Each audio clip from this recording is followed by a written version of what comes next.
2, 3. Okay, 1, 2, 3.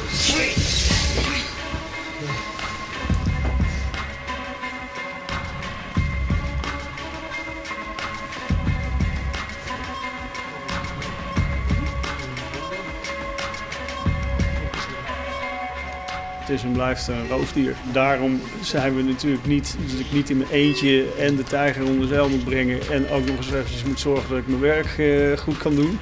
Dus gelukkig hebben we daar een Duits team voor wat de hele anesthesie doet en zorgt dat hij onder zeil blijft. En ook zegt van nu moet je je vingers uit die bek gaan halen. Want ja, het is en blijft een roofdier.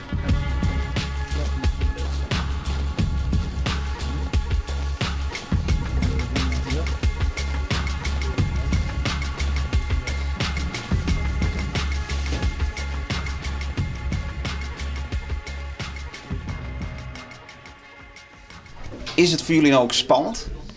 Ja, Ik vind het zeker spannend, ja. Echt iets unieks om mee te maken ook, vind ik. Jullie hebben en de operatie van de tijger en een bataljon aan media over de vloer. Ja, dat is ook inderdaad allemaal nog nooit meegemaakt. De combinatie maakt het wel heel spannend. En dan we gewoon hopen dat het allemaal goed gaat met de tijgers en een goede afloop. Ja, dat is belangrijk. Dat zeker. Want hebben jullie normaal gesproken ook veel met deze tijger te maken?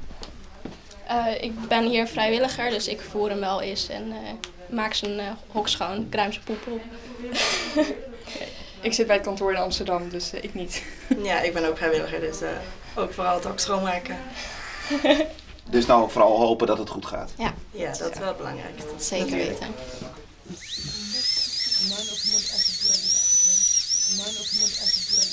Nou, wat we tot nu toe hebben gezien is dat de ene hoektand er echt uit moet en de andere hoektand is dubieus. Maar we gaan nu eerst even kijken ja, hoe ver we komen. Want de tand die echte problemen veroorzaakt, daar moeten we ons echt op concentreren. Die moeten gewoon uit. We zijn hier bij opvangcentrum Valida. Dit is een stichting van Stichting Viervoeters. Wij vangen hier grote katachtigen op. En hier achter mij op de tafel ligt onze 9 jaar oudere tijger Caruso. Hoe binnen je hem erachter komen? Want je sjug een tijger net alle dagen in zijn bek.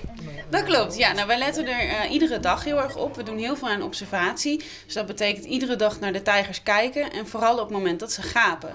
Want eigenlijk alleen via het gapen kunnen wij zien hoe hun tanden erbij staan.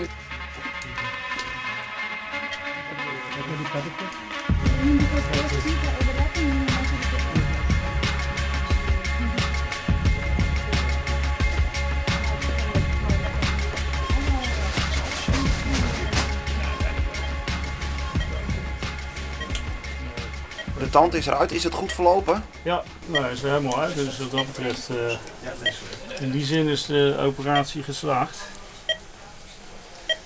Dus dat... En waar bent u nu nog mee bezig? Nu ga ik zorgen dat we dat enorme gapende gat dat hij natuurlijk in de loop van de jaren heeft ontwikkeld, dat dat weer dicht gaat. Maar het ziet er allemaal goed uit. Het ziet er goed uit. Dus in die zin ja, moet hij helemaal herstellen.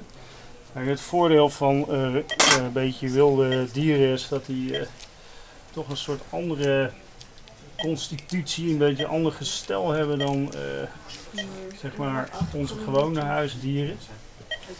En op die manier dus eigenlijk